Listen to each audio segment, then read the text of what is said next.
Preseason testing for 2025 has finally arrived, and after what felt like an eternity of speculation, rumors, and enough wild predictions to make a psychic jealous, we are finally seeing the new cars in action. And let me tell you, it's like the first day of school. Some teams are strutting around, flexing their muscles, while others are sneakily hiding their report cards. One of the biggest mystery acts? Ferrari. Apparently, the Italian squad has decided to play the now you see it, now you don't game with their performance. Despite tearing up Sector 1 all morning like an over-caffeinated cheetah, their timesheets are suspiciously underwhelming. Enter Lewis Hamilton, fresh in his new red racing suit, looking like a man who just walked into a five-star restaurant only to find out they serve fast food. The seven-time champ was pretty damn impressed with the car, even if the numbers on the board didn't exactly scream domination. So, what's the deal? Are Ferrari genuinely setting the pace heading into Australia? Or are they playing the biggest game of hide-and-seek Bahrain has ever seen? And more importantly, how much performance are they stuffing under the mattress? One thing's for sure, Ferrari is one of the teams to watch during these tests. This is Hamilton's first real chance to shake down a car that's supposedly been rebuilt like a Frankenstein monster. 99% different from last year's machine. And alongside him, Charles Leclerc, eager to prove he's still the king of the Scuderia castle. For the morning session, Hamilton clocked in a 1 minute and 31.834 seconds, putting in a solid 70 laps. That was enough to land him in P5 on the timesheets. But here's where things get spicy. He was buzzing about the car's performance, feeling as comfortable as a cat in a sunbeam. Yet he was still 4/10 behind Andrea Kimi Antonelli, the fastest driver of the session. Now, before anyone starts screaming Ferrari is doomed on Twitter, let's be real. This stage isn't about lap times. It's about balance, setup, and making sure the car isn't a complete diva on track. That being said, Hamilton did have a couple of OSHT* moments, particularly in turns 4 and 11, where the car decided to slap him around a bit and ruin what could have been quicker laps. But overall, the Brit looked strong, smooth, and, dare we say, actually happy? Which, let's be honest, isn't exactly the face you expect from someone whose best lap isn't even close to P1. His take on it? I know what you're all thinking. Lap times don't mean Jack's H*T right now. And he's right. At this stage, it's all about figuring out if this SF-25 aligns with what Ferrari had envisioned in their master plan. That, above anything else, is the real mission here. Because let's be honest, if Ferrari has been sandbagging, we might just be in for one hell of a season opener. And that, my friends, is why Ferrari might just be a bit of a hot mess right now. Sure, when you look at the lap times, it seems like Hamilton's SF-25 is running with a piano strapped to its rear wing, but the real kicker, the car's balance isn't exactly top tier either. It's not just Lewis getting slapped around by the car like it owes him money. Charles Leclerc, or Liar, as we're apparently calling him now, has been wrestling with these same issues all damn afternoon. Yeah, his lap times were solid, and in a direct comparison with Hamilton, it's clear the Monegasque is out here playing no games. But let's be real, if the car were actually behaving the way it should, Ferrari wouldn't be looking like they're dancing on ice instead of attacking the track. Now, before we start ringing the doomsday bells, let's get some perspective. This kind of awkward phase isn't just a Ferrari exclusive. McLaren, too, seems to be playing the guess where the balance is game. Both teams appear to be walking a tightrope between the car is glued to the track and, oh shit, we just understeered into next week. But credit where credit's due. Ferrari has shown some serious improvement when it comes to corner stability. If you were paying attention at Fiorano, you'd have noticed that this beast takes slow corners way more aggressively than last year's model. That means later braking, better rotation, and a whole lot more confidence mid-turn. Sounds great, right? Well, hold your horses, because while all of this is theoretically fantastic, we still haven't seen the SF-25 flex its full potential. Neither in Bahrain nor what's coming up in Australia before the big lights-out moment. Now, let's talk about Liar's fast lap. It was painfully obvious that the rear end of the car is a strong point. Even Joy and Palmer, who have seen their fair share of overhyped F1 cars, had to admit the SF-25 looked like it had some serious grunt. That being said, there's still a bit of mid-corner hesitation, almost like the car is second-guessing itself. And no, it's not just an "oh, I had too many drinks last night" hesitation. It's the kind of thing you see when the car is loaded up with fuel and struggling with weight transfer. Now, onto one of Ferrari's biggest headaches, mid-corner understeer. Right now, the SF-25 is acting like a stubborn shopping cart that doesn't want to turn when you actually need it to. The upside? This should improve naturally as the track gets rubbered in. Basically, as the surface gets grippier, the car's balance shifts more toward the rear, which should fix some of these issues. So, what's the verdict? Well, despite some of these teething problems, Ferrari already looks like a unit. And let's not kid ourselves, there's a damn good chance they're playing the oldest trick in the F1 book: sandbagging. The team is most likely hiding performance, keeping their true pace locked away until the moment is just right.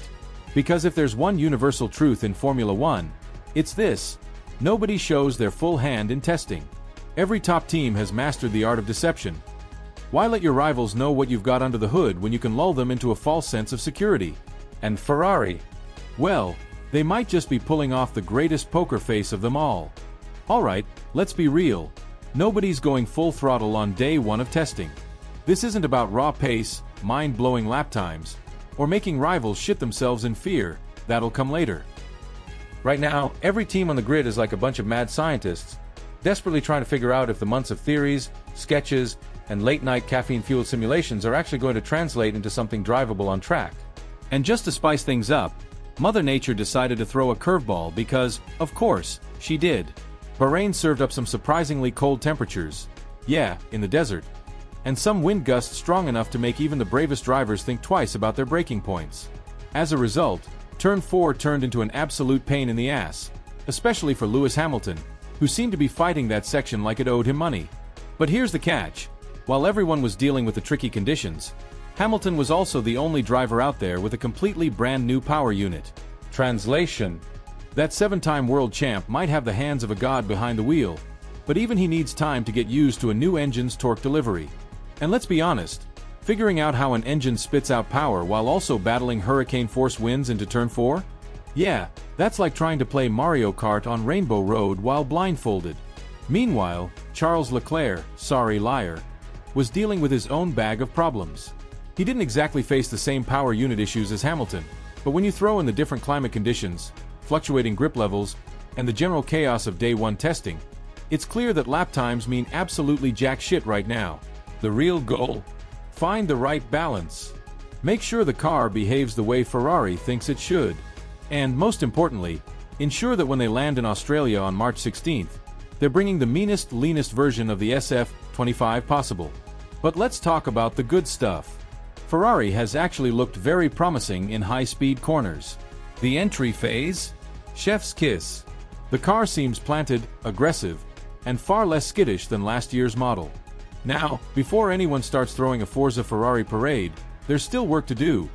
Traction is still a bit of a problem child, much like it was last year. But hey, at least it's not an existential crisis anymore. Now, why the hell is everyone so hyped about Hamilton's Ferrari debut? Simple. Because despite all the little hiccups, the vibes coming out of Ferrari's garage have been shockingly positive. And if you ask the Sky F1 experts, it's clear that Lewis Hamilton has brought some serious main character energy to Maranello. Even Alex Brundle, son of the legendary Martin Brundle, couldn't help but notice that Hamilton looked recharged, refreshed, and fired the hell up. His exact words? Lewis has looked energized ever since he arrived at Ferrari, and that energy has translated directly into these preseason tests. And let's be real, that's not just media hype. When you zoom in on Hamilton's performance, it's clear that he's pushing hard despite still learning the car. Take Turn 11, for example. The man's already had an off-track excursion there, courtesy of a sneaky tailwind, but overall, he looks stable and confident. The main issue? A little bit of understeer mid-corner, something that's clearly still baked into the Ferrari's DNA at this stage. That's what caught him out earlier when he drifted wide and had a little adventure over the outer curb. But again, this is normal. The guy has spent maybe a couple 100 kilometers in this thing before today, most of them around FERRARI, which is basically a glorified go-kart track compared to Bahrain. Now, for the first time, he's really pushing the SF-25 at a proper circuit. And here's the real kicker. Ferrari has made some fascinating design choices this year. Perhaps the most eyebrow-raising change? They brought back an old-school approach to their sidepods, essentially shifting the entire sidepod intake further back. This suggests Ferrari is doubling down on aerodynamics and airflow efficiency, trying to recapture some of that magic from past generations. whether it works or not? Well, that's the multi-million-dollar question. But if there's one takeaway from today, it's this: Ferrari isn't in trouble. They might not be showing their full hand just yet, but there's enough raw potential in this car to suggest they're quietly cooking something spicy for the season ahead. Alright, let's dive into some proper nerdy F1 aerodynamics talk, because Ferrari has been cooking something very interesting with their 2025 machine.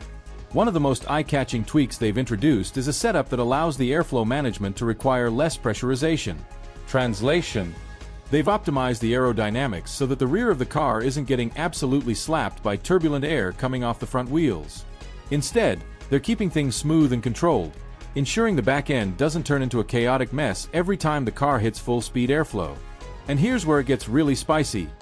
Ferrari has been obsessing over the rear end of the SF-25. I mean, seriously, these guys are treating it like the crown jewel of their entire concept. It's something to watch very closely over the next couple of days of testing, because they've clearly put a ton of focus into making sure their rear-end stability is second to none. Now, let's talk about one of their most eyebrow-raising changes. They've added this horizontal, wing-like surface right above the side pods. Sounds fancy, right? Well, it is, but it also introduces some gnarly interference effects in the airflow. Unlike its predecessors, the F1-75 and SF-23A, this design is specifically engineered to increase both front-end pressurization and rear-end suction. That's a very delicate balancing act, and Ferrari seems to be walking the tightrope with confidence. Now, here's where things get even juicier. If you take a closer look at the area right beneath the Shell logo, you'll notice something very intriguing. This particular section of the car is designed in such a way that airflow should accelerate due to the interaction between the lower undercut surfaces and the sculpted side areas. In simple terms, Ferrari is creating a vortex of suction right at this key point, generating a sneaky little aerodynamic boost that helps with downforce and reduces drag. And before anyone screams, "Witchcraft!" No, this isn't some brand new revolutionary idea. Other teams have played around with similar concepts to fine-tune airflow and shave off as much drag as possible. The trick is executing it flawlessly, and that's where Ferrari's upcoming update package could come into play. If you zoom in, literally, on the VistaJet logo, you'll notice something even more interesting. That area looks like it's designed to evolve, meaning it could be tweaked into an even sleeker, more aerodynamically optimized surface as testing progresses. So what does that tell us? Well, Ferrari definitely isn't showing their full hand yet. They're sandbagging, playing mind games, and keeping their true potential under wraps for now. Classic F1 trickery. But here's the million-dollar question. Is Ferrari actually hiding race-winning pace? Are they gearing up to be the team to beat in 2025? We want to hear your thoughts. Drop a comment below and let us know if you think Ferrari is playing 4D chess with the rest of the grid or if they're just keeping things low-key for now. And while you're at it, go ahead and click on the video that's popping up on your screen right now, because trust me, you don't want to miss what's coming next.